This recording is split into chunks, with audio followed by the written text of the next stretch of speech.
कल आप लोग को कहाँ पढ़ा दिए थे, कालीबांगा और चहुंद्रो पढ़ा दिए थे। आज किसी कारणवश ऑफलाइन क्लास बंद है। कालीबांगा और चहुंद्रो हो गया था, उसके आगे पढ़ाना था, बट उससे आगे पढ़ाने से पहले थोड़ा रिवीजन कर लिया जाए। यानी कि पहले देख लेते हैं किसे, चहुंद्रो, जिसका गर्लफ्रेंड चांद जैसा हो, उसे क्या कहते थे, चहुंद्रो कहते थे। चहुंद्रो किस नदी के किनारे स्थित था, सिंधु नदी के किनारे स्थित था। और चहुंद्रो में साज के रूप में क्या क्या मिला था, लिपस्टिक मिला था, और क्या मिला था, मेकअप का सामान मिला था, गुड़िया मिला था, सुई, चित्रित ईंटा और मानका मिला था। और क्या मिला था, मानका मिला था। चहुंद्रो सिंधु नदी के किनारे स्थित था। किस नदी के किनारे स्थित था, चहुंद्रो सिंधु नदी के किनारे स्थित था। पूरे सिंधु सभ्यता में केवल एक ही चहुंद्रो ही एक दुर्ग रहित मतलब कहे तो सभ्यता था, जो दूर से दिखाई देता था, एवं एक औद्योगिक शहर था। क्या था, औद्योगिक, यानी कि बिजनेसमैनों का शहर था। चहुंद्रो का खोज गोपाल मजूमदार के द्वारा किया गया था। किसके द्वारा किया गया था, गोपाल मजूमदार के द्वारा किया गया था। तो चहुंद्रो हो गया। इसके बाद पढ़ाए थे क्या, कालीबांगा पढ़ाए थे। कालीबांगा, जिसकी बीवी काली, उसे कालीबांगा कहते हैं। कालीबांगा सरस्वती नदी यानी कि घाघरा नदी के किनारे में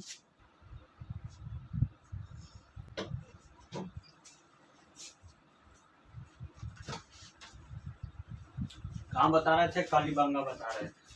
यानी कि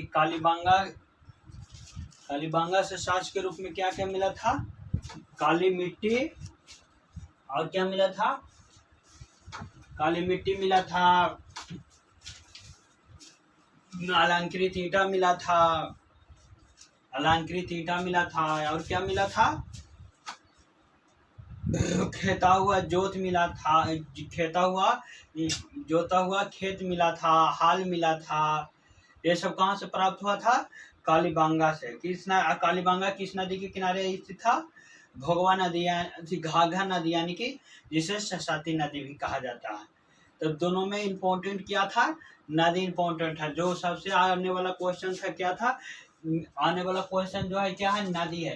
तो चहुंद्रो किस नदी के किनारे स्थित था, सिंधु नदी, और कालीबांगा सरस्वती नदी यानी कि घाघरा नदी के किनारे स्थित था।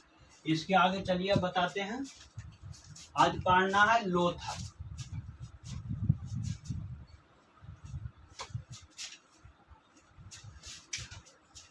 आज क्या पढ़ना है, लोथल।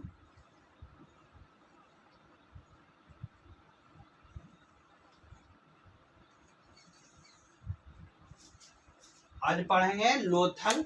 लोथल सिंधु सभ्यता का कहे तो मतलब जान था। क्या था, सिंधु सभ्यता का जान था, क्योंकि यहाँ के से क्या होता था, व्यापार होता था। जैसे कि व्यापार यानी कि विदेशों से व्यापार होता था। पहले जानते हैं कि लोथल का खोज किन के द्वारा किया गया, एस और राव के द्वारा किया गया। किसके द्वारा किया गया, एस और राव के द्वारा किया गया। लोथल का खोज किन के द्वारा किया गया, एस और राव के द्वारा किया गया। लोथल कहाँ है, गुजरात में है। कहाँ है, गुजरात में, गुजरात के अहमदाबाद में है, अहमदाबाद में। लोथल का लगभग 350 जो शहर मिला था, जो लगभग 200 से 250 तक कहाँ, गुजरात में स्थित है। गुजरात पहले से ही डेवलप था। लोथल के समय यानी कि कहे तो सिंधु घाटी सभ्यता के समय भी लोथल गुजरात यानी कि डेवलप शहर था। आज भी गुजरात बहुत आगे जा चुका है। इसके पहले कुछ दिन पहले मोदी जी थे गुजरात का मुख्यमंत्री, अभी दूसरा कोई है, बट गुजरात में मोदी जी के द्वारा बहुत सारे इंडस्ट्रियल एरिया का विकास किया गया। जितना मतलब कह सकते हैं बहुत अच्छा शहर बन गया और डेवलप भी बहुत किया है। बहुत सारे नए नए फैक्ट्रियों का निर्माण वहाँ पर हुआ है, बिजनेस के लिए मस्त था। उस समय भी लोथल क्या था, मतलब व्यापार के लिए प्रसिद्ध था। क्या, किस चीज के लिए था? व्यापार से। और किस चीज के, कहाँ से व्यापार के लिए प्रसिद्ध था? विदेशों से व्यापार के लिए प्रसिद्ध था। तो लोथल का खोज किनके द्वारा किया गया? एस और राव के द्वारा किया गया। कौन सा राज्य में स्थित था? गुजरात के अहमदाबाद में स्थित था। कहाँ था? गुजरात के अहमदाबाद में। और लोथल किस नदी के किनारे था? सबसे इम्पोर्टेंट क्वेश्चन रहेगा, किस नदी के किनारे स्थित था? भोगवा नदी के किनारे। किस नदी के किनारे स्थित था? भोगवा नदी के किनारे। अगर आपसे पूछा जाए कि लोथल किस नदी के किनारे स्थित था, तो किस नदी के किनारे स्थित था? भोगवा नदी के किनारे। और कौन सा शहर में था? गुजरात के अहमदाबाद में। और इसका खोज एस आर राव के द्वारा किया गया था।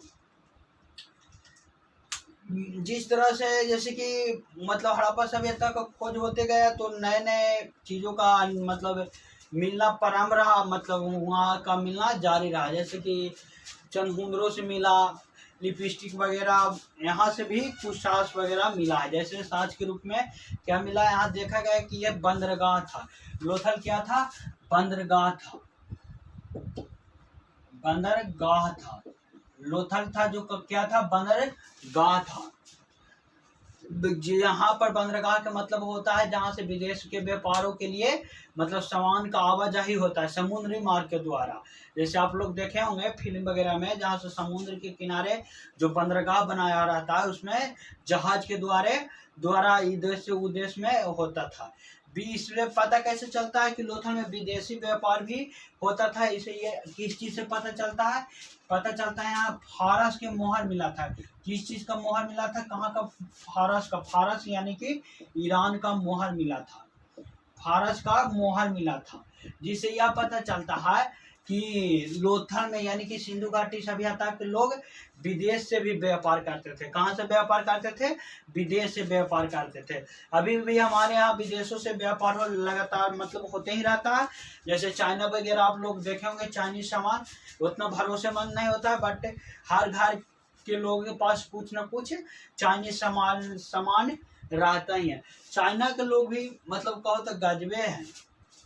वो लोग कीड़ा मकोड़ा सब खा लेता है। कैसे खा लेता है? अजीब ढंग के रहता है। हमारे यहाँ जो कॉकरोच आप लोग देखे होंगे, जो कॉकरोचवा को लोग भुंजिया बना के खाता है। वो लोग का मतलब फेवरेट डिश है, मतलब ऐसा बोला जाता है। हम तो देखे नहीं है, लेकिन देखे हैं कहीं यूट्यूब वगैरह इधर उधर कि वो जो कॉकरोच होता है उसको भुंजिया बना के मतलब लोग खाता है। मतलब भारी मात्रा में वहाँ मांग रहता है। चाइना में जैसे कि इंडिया में सब्जी का भारी मात्रा में मांग रहता है। मतलब हम लोग शाकाहारी जो लोग मांसाहारी रहते हैं वो भी साग सब्जी खाते हैं, जैसे कि फूलगोभी, इस समय टमाटर वगैरह, तो मतलब हम लोग का हर समय यही जरूरत रहता है सब्जी के। उसी तरह से वहाँ के लोग छिपकली वगैरह सब खा जाते हैं वो लोग। जैसे कि अथी जो तिलचाटा होता है, यानी कि ये होता है ना, जो कुछ लोग भुंजिया बना के खाते हैं। हमारे यहाँ तो ये बहुत कॉकरोच है जो बहुत मतलब अधिक मात्रा में है।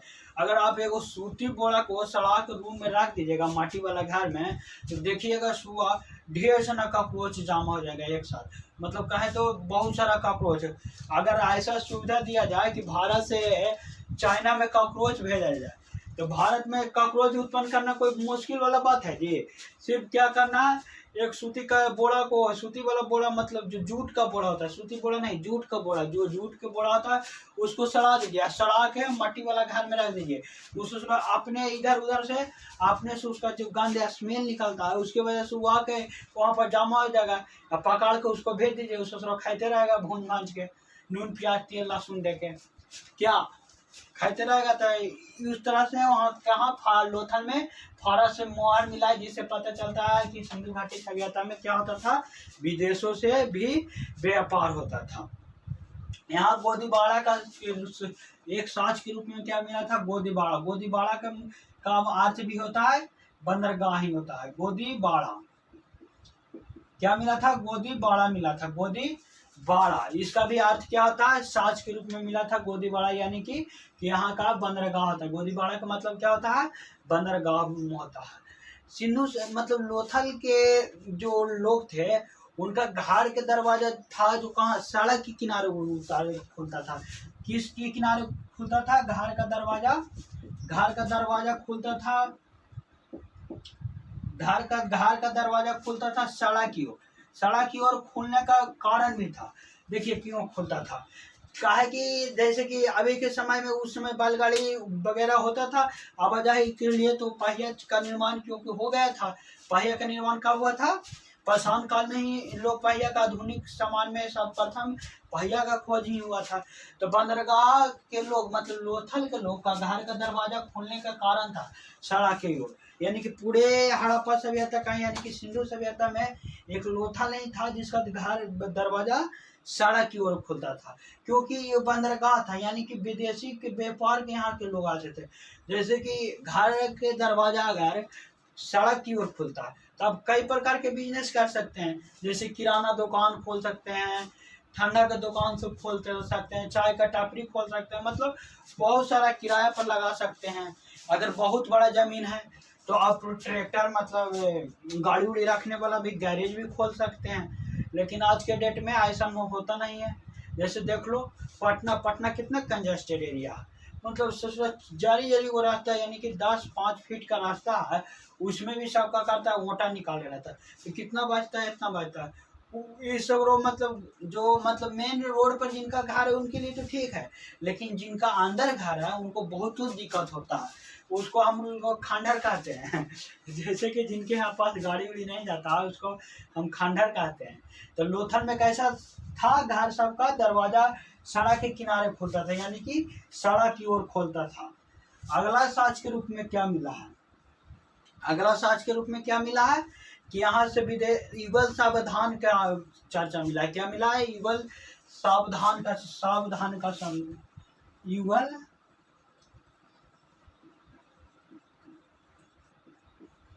युगल सावधान का चर्चा मिलता है। यानी कि इसका मतलब होता है साथी प्रथा। क्या होता है इसका मतलब? साथी प्रथा। यानी कि हड़प्पा सभ्यता के लोगों के पास एक सबसे बड़ा का कुरीति था। क्या था? युगल सावधान मतलब होता है सती प्रथा। ये सबसे मतलब वो कहे कि उस समय का सबसे खतरनाक जो प्रथा था ये क्या? युगल सावधान। इसका मतलब क्या होता है? इसका मतलब यह होता है कि जब पति का मृत्यु हो जाता है तो पत्नी को भी साथे जला दिया जाता था। सोचो ये कितना बड़ा का कुरीतियाँ था। ये रीति नहीं, कुरीति इसको कहा जाता है, क्योंकि ये गलत बात है। जैसे देखो, मृत्यु जीवन का सबसे कड़वा सच है। इसको आए ना कल किसी को, न किसी को, सबको आना। मतलब ऐसा कोई नहीं है जिसको मृत्यु नहीं हो सकता है। रावण जैसा मतलब पूरा मतलब कहो तो वेदधारी सांप ज्ञाता को तो मतलब जीवन रहा ही नहीं, उसको भी मारना पड़ा। रावण को तो घमंड रहा नहीं, उसको भी मारना पड़ा। लेकिन ये गलत है कि किसी को चलते किसी को दूसरों को मारा जाए। तो ये क्या था? सिंधु घाटी सभ्यता का ये सबसे बड़ा कुरीतियाँ था कि वहाँ सती प्रथा जैसा मतलब प्रथा चलता था। तो ये किस साक्ष के रूप में मिला है? कहाँ से मिला है? लोथल से। यहाँ से एक क्वेश्चन बात पूछा जाता है कि कौन सा शहर से सती प्रथा का साक्ष्य मिला है? यानी कि सिंधु घाटी सभ्यता में कौन सा नगर से साक्ष्य मिला है युगल सावधान या सती प्रथा का? तो कहाँ से मिला है? लोथल से मिला है, जो सबसे खतरनाक यानी कि कहा जाता है। क्या खतरनाक है प्रथा था? अभी रहता तो ससुराल बहुत मतलब बहुत, लेकिन बहुत लंबा समय तक चला, बहुत लंबा समय तक चला था। ये बहुत खतरनाक था, लेकिन बहुत लंबा समय तक चला था। तो देखिए लोथल में आप लोग हम क्या बताएं कि लोथल का खोज गुजरात के अहमदाबाद में हुआ था। एस.आर. राव के द्वारा हुआ था। क्या ये लोथल किस नदी के किनारे स्थित था? भोगवा नदी के किनारे स्थित था। क्वेश्चन यहाँ से ये पूछा जाता है कि किस वजह से मतलब कहा जाता है कि लोथल को लोथल शहर को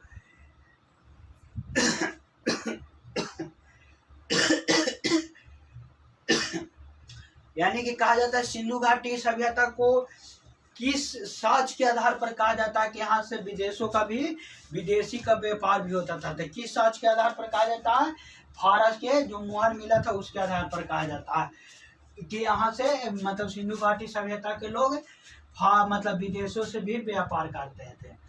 पूछा जाता है क्वेश्चन कि विदेशों से व्यापार का के रूप में किस देश का मुहर मिला था, तो किस देश का मुहर मिला था?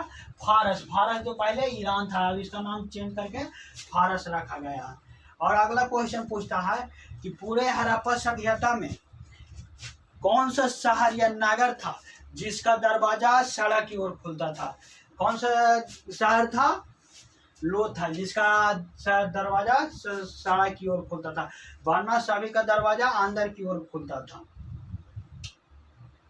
यहाँ से सबसे इम्पोर्टेंट क्वेश्चन हो जाता है। तो इसमें से देखो 3 वो क्वेश्चन सबसे इम्पोर्टेंट है। एक तो नदी इम्पोर्टेंट है, दूसरा यहाँ से आने का संभावना है युगल सावधान यानी कि सती प्रथा, ताकि सती प्रथा के बारे में लोथल से ही साक्ष्य प्राप्त हुआ था। जब खुदाई हुआ तो 1 साल युगल दंपतियों को एक साथ जलाने का साक्ष्य मिला था, यानी कि पति और पत्नी, एक लेडीज एक जेंट्स का एक साथ जलाने का साक्ष्य मिला था, जिसको सती प्रथा नाम दिया गया।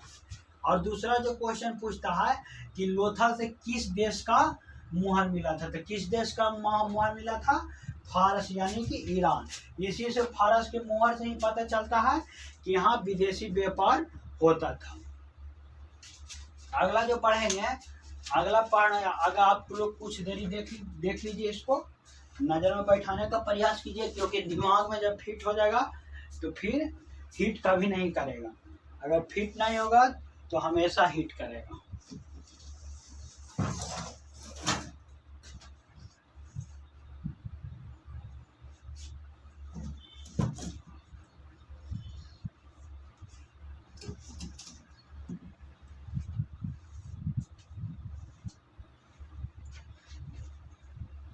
चलिए, आप लोग देख लिए होंगे लोथल में किस नदी के किनारे स्थित है, यहाँ से क्या क्या साक्ष्य के रूप में मिला था, किस वजह से क्या पता चलता है, और इसका घर का दरवाजा कहाँ खुलता है, सब आप लोग देख लिए होंगे। किसका घर का दरवाजा था जो सड़क के बाहर खुलता था, यानी कि रोड साइड पर खुलता था।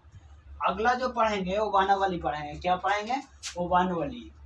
बानवली बोला जाता है।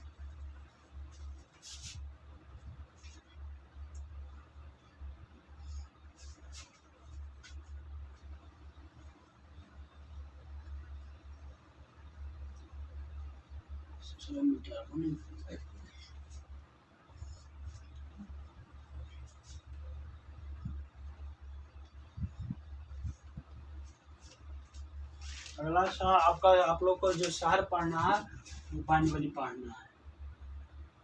बानवली,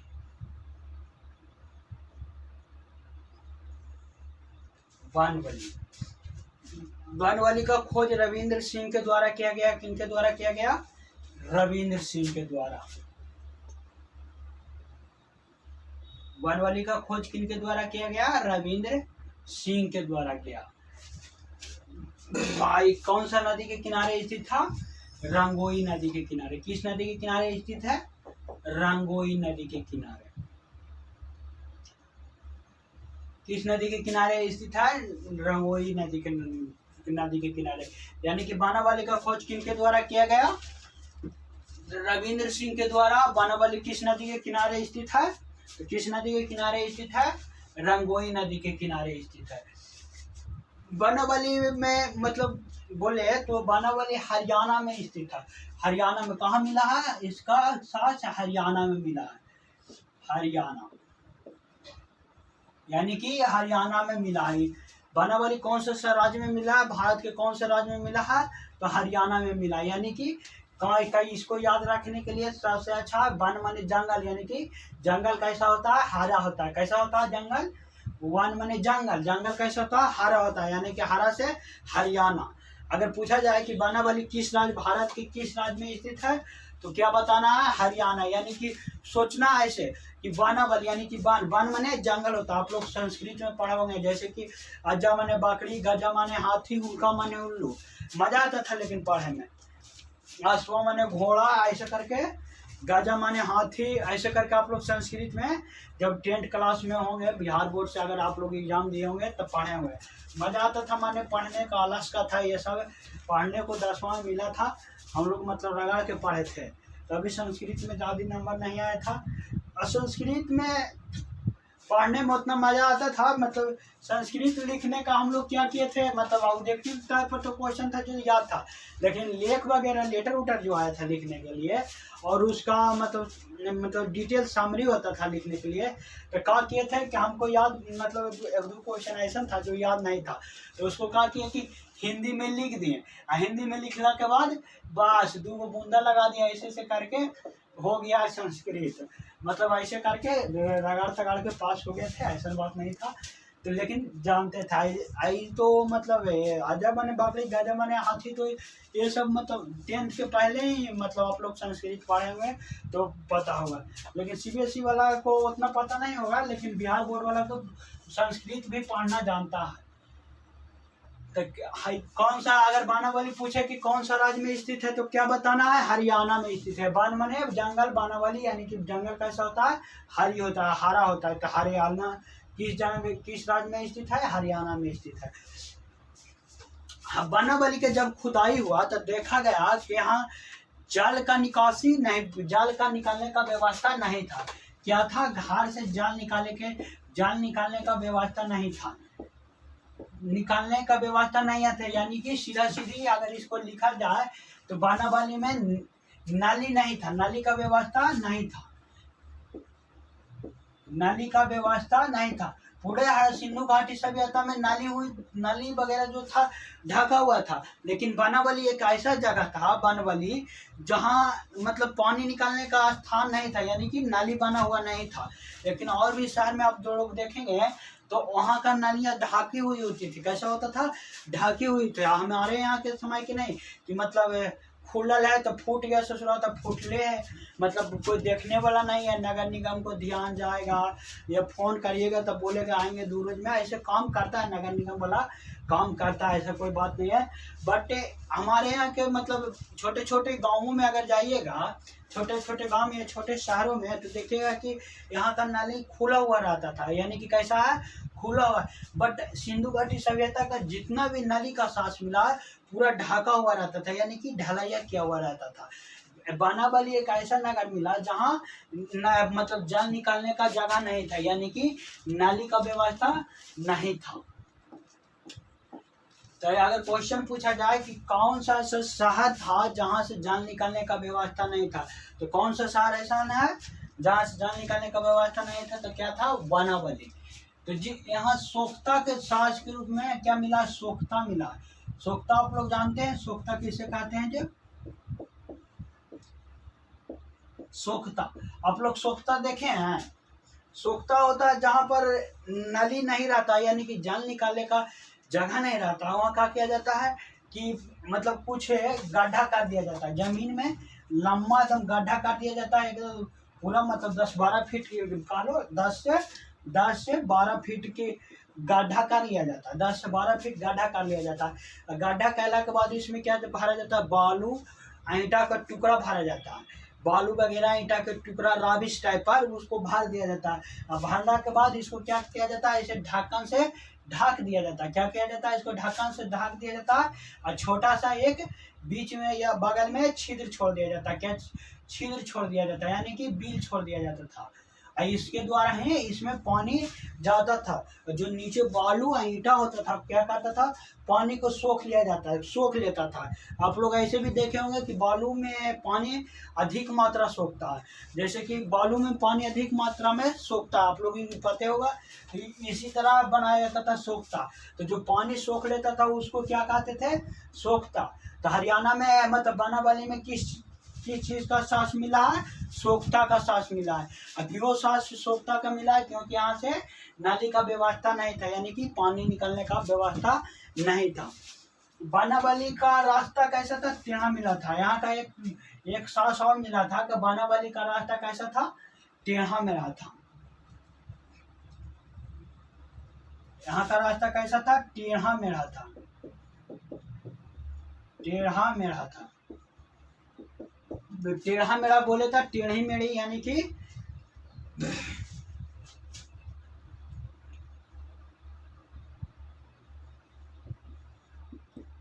टेढ़ा मेढ़ा आता है। टेढ़ा मेढ़ा बोले तो लांगड़ टेढ़ा, जिसको हम बोलते हैं ठेठ भाषा में, टेढ़ा मेढ़ा को लांगड़ टेढ़ बोला जाता है। गांव में देखते होंगे कि आप लोग बोलते थे लगता है लांगड़ा टेढ़ हो, लांगड़ टेढ़ हो गए, मतलब कुछ बनाते होंगे तो लांगड़ टेढ़ बोल उल भी देते होंगे। अगर आप लोग साइकिल बनाते होंगे तो सीधा से नहीं बन पाता होगा, देखो टेढ़ा हो गया, तेरा लांगड़ा टेढ़ा बोला जाता है। यानी कि बनावली में किस प्रकार का रास्ता मिला है, रास्ता टेढ़ा मेढ़ा मिला, यानी कि सीधा रास्ता देखने को नहीं मिलता, यानी कि टेढ़ा मेढ़ा रास्ता में देखने को मिलता है। तो यहाँ से क्वेश्चन पूछता है कि टेढ़ा मेढ़ा रास्ता हड़प्पा सभ्यता किस शहर में मिला था, तो किस शहर में मिला था, बनावली में मिला था। अब देखो इसको याद करने का तरीका क्या है, मेन इम्पोर्टेंट चीज है याद करना। कहा कि पढ़ेला तो सब लोग पढ़ लेता है, पढ़ेला सब लोग पढ़ लेता है, ऐसा बात नहीं है, लेकिन याद करना इसका मुश्किल है। बहुत सा लड़कानों का शिकायत रहता है, या हम लोग भी पढ़ते थे तो लगता था ऐसा कि जो पढ़ते थे वो भुला जाते थे। तो जो पढ़ेगा वही भुलाएगा, क्या जो पढ़ेगा वही भुलाएगा, जो प्यार करेगा उसको दर्द ना होगा जी, जो प्यार करने का उसको ब्रेकअप के बाद क्या दर्द होता है उसको पता चलेगा। इसलिए टेंशन मत लीजिएगा, अगर पढ़ा हुआ भुलाइएगा तो टेंशन लेने का चीज़ नहीं है, क्योंकि जो पढ़िएगा वो वहीं भुलाएगा, जो पढ़े नहीं करेगा वो भुलाएगा थोड़ी है। तो देखो कैसे याद करना, बनावल यानी कि बन मने जंगल, बन मने क्या होता है जंगल, बन मने क्या होता है जंगल, जंगल यानी कि जंगल कैसा रहता है, हरा रहता है, कैसा रहता है तो हरा रहता है। तो कौन सा राज्य में हो गया, हरियाणा में। वन में मतलब वन में देखिएगा रंग बिरंग, यानी कि रंग बिरंग का फूल रहता है। वन में क्या रहता है, रंग बिरंग का फूल रहता है, एक जैसा फूल नहीं रहता है। गेंदा चमेली मतलब जो भी कह लो, गुलाब का फूल रहता है, ओरहुल का फूल, मतलब बहुत सारे रंग बिरंगे फूल होते हैं। तो बनावली किस नदी के किनारे स्थित होता है, था रंगोई नदी के, यानी कि रंगोई नदी के किनारे स्थित था। वन में कैसा फूल होता है, रंग बिरंग होता है, और कहाँ स्थित होता है, नदी के किनारे, यानी कि बनावली किस नदी के किनारे स्थित था, रंगोई नदी के किनारे स्थित था। वन में अब जब जंगल में जाइएगा तो वहाँ का रास्ता सीधा नहीं मिलेगा, कैसा मिलेगा, टेढ़ा मेढ़ा मिलेगा। मतलब जैसे देखिए आप लोग सीधा जा रहे हैं तो बीच में पेड़ आ गया, तो पेड़ आ गया तो आप थोड़ा सा मुड़ के जाइएगा, फिर सीधा जाइए, फिर बीच में पेड़ आ गया तो उसके बगल से जाइएगा। तो वन में कैसा रास्ता मिलता है, टेढ़ा मेढ़ा मिलता है। कैसा रास्ता मिलता है, टेढ़ा मेढ़ा मिलता है। यानी कि बनावली में कैसा रास्ता का साथ मिला है, टेढ़ा मेढ़ा का रास्ता का साथ मिला है। अब देखो अभी अगला याद करना है सोखता। जैसे कि देखिए वन में जब पेड़ गिर जाता है तो वहाँ उसका जहाँ से गिरता है वहाँ पर गड्ढा रह जाता है, क्या रह जाता है, गड्ढा टाइप पर हो जाता है। मतलब आप लोग कभी देखे होंगे कि अंदर उंदर में जब पेड़ गिरता है तो वहाँ पर गड्ढा टाइप पर हो जाता है, यानी कि बहुत बड़ा गड्ढा हो जाता है। जब बारिश का पानी मतलब उस पर गड्ढा में जाता है तो निकल नहीं पाता है, तो वह क्या होता है, सूख जाता है। यानी कि बनावली में क्या होता है, वन में पानी गड्ढा में सूख जाता था, कि सोखता हो जाता है, यानी कि सूख जाना, यानी कि सोखता का निर्माण हो जाता था। बनावली में साज के रूप में क्या मिला है, सोखता मिला है। अब वन में नाली का व्यवस्था होता है जी, जहाँ पर गड्ढा रहेगा वहीं पानी जम जाता है। तो बनावली के पूरा वन का स्ट्रक्चर याद कर लीजिएगा कि वो वन है, यानी कि वन कैसा होता है, हरी होता है, हरी से हरियाणा। अच्छा, वन में रंग बिरंग फूल होता है जो किस नदी के किनारे ये रहता है, जिसकी वजह से रंग बिरंग फूल गिरता है। तो सोचना कैसे, अच्छा नदी के किनारे रंग बिरंग फूल है, तो बनावली में, अच्छा बनावली में रंगोई नदी, यानी कि किस नदी के किनारे स्थित है, रंगोई नदी के किनारे स्थित है। वन में रास्ता कैसा होता है, टेढ़ा मेढ़ा होता है, सीधा रास्ता नहीं होता है। अब वन में जो पेड़ कबर जाता है उसमें गड्ढा रह जाता है, वहीं पानी सूख जाता है, यानी कि बनावली में सोखता का सांस मिला है। अगला है बनावली में नाली का, यानी कि वन में नाली का व्यवस्था नहीं होता है, वहाँ पर ऐसे ही पानी जहाँ पर वर्षा का पानी जमा हो गया वहीं सूख जाता है। ये ना कि गांव में जैसे आप लोग को घर में नाली बनाया जाता है, फर्स्ट क्लास ढलैया करके उसके ऊपर ढाँक के ना तो पाइप उप डाल के, वैसा वन में नहीं होता, यानी कि बनावली में वैसा नहीं होता था। चलिए अगला पढ़ते हैं। अगला शहर है रोपड़। रोपड़ मानी थी रोपड़, रोपड़ यानी कि रोपड़, रोपड़ा यानी कि किसी के मार जाने पर अगर किसी आदमी का देहांत हो जाता है तो क्या करते हैं आप लोग, रो पढ़ते हैं। तो वही पढ़ना है अभी, कौन सा शहर पढ़ना है, सिंधु घाटी सभ्यता का रोपड़।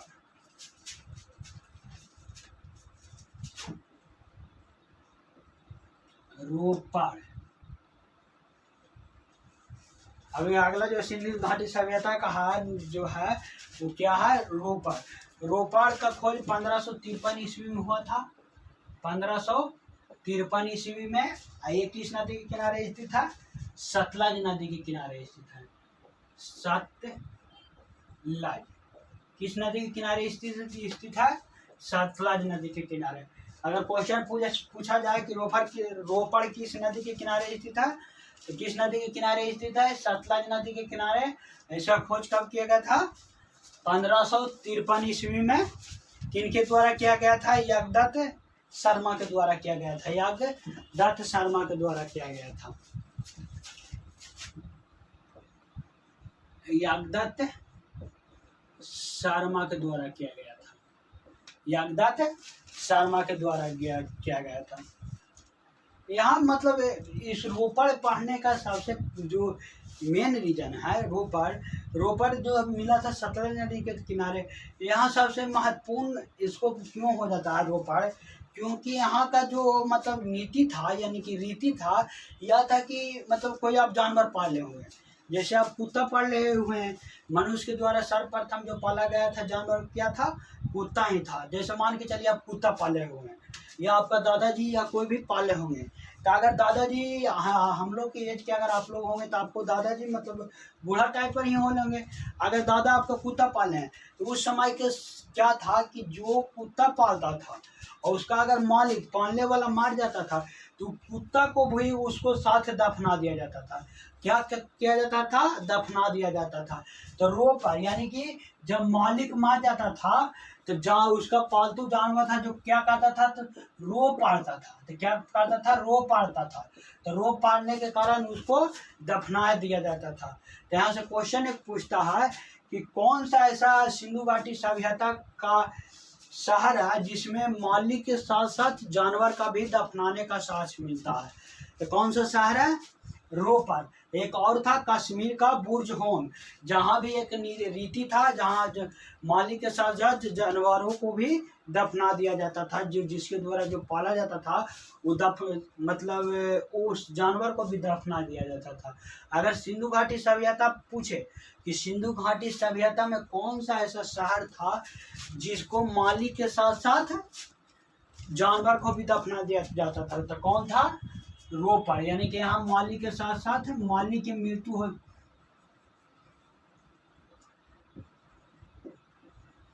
मालिक के मृत्यु हो जाने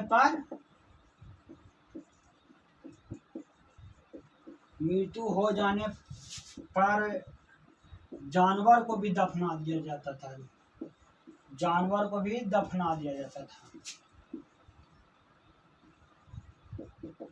दफना दिया जाता था।